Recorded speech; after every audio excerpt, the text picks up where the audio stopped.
Hip. Ship.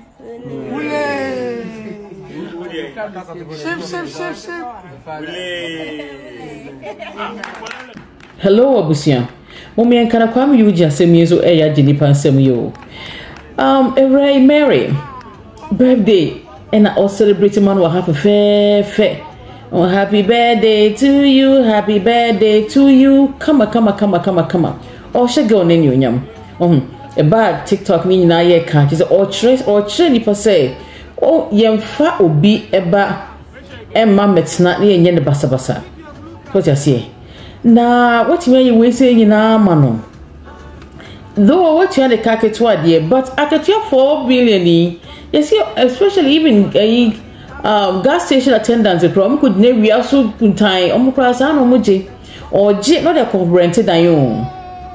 And she said, looking at it, no Ghana akatiano mono and shut up when you're too small because once again, the make a choice, the no miss militia, more than one people or Ghana.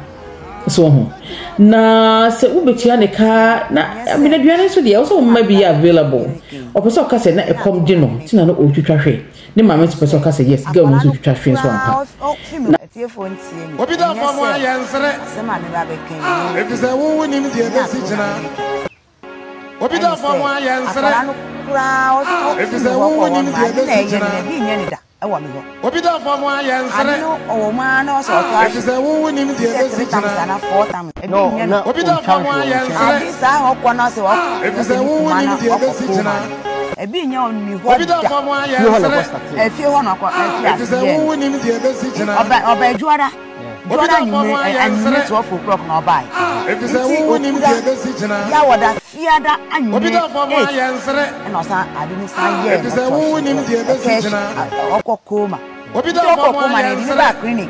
O so mo ntimi. E bi se wo nim de be si gina. Obi da fa mo ayansere. E bi se wo nim de be si gina. Na sa adi no so. Ebi nye da ameri twene ho. E bi se wo nim de be si gina.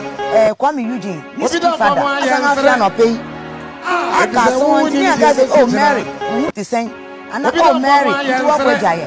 Oh Mary. Oh why nyaadi. Asoma sa ka ni say nte bi no ye no nje ye na enya di ya. E bi se wo nim de be si gina. Enka Kwame Eugene. Obi da fa mo ayansere. E bi se wo nim de be si gina. Mary no, Obi da fa mo ayansere. Enya sa enya ni papa. Sa won na o ti me ba no. Obi da fa mo ayansere. That is a day asem no. Kwame when one me sense for. My medium as far as I'm concerned, I know say the truth will prevail. So Mary, once again I'm me say you can scale off Kwame Eugene's name.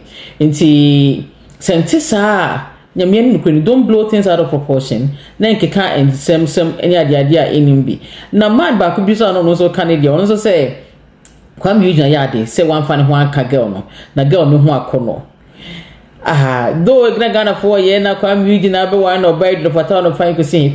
Basically Kwame Eugene na dia ka na ko mo ya boso dia but akra ko we say ho akono na dia hin. Antika papa panyimu Ghana 4 papa 4 timi sa. Oh, me ji waya de. So pam again no. Yes, waya de papa. Ana wa me bu say we ye bema. If you say me pa no kabina kra we tia. One read because come dem beka no. Who ye the papa for? About papa panyimu to why cause a girl we say hutwa. What the girl we say o cause no hutwa. So who come for na Kwame Eugene dia send you na age mate. Na bo papa panyimu pa na send wo be hwa bofra we say.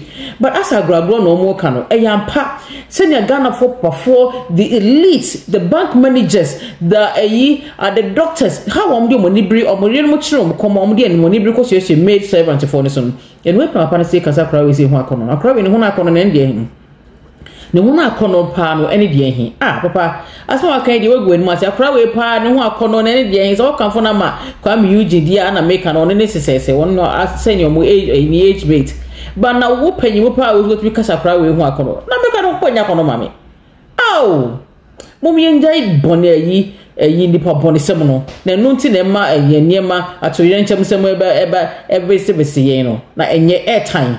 Oh, na mun njai sa.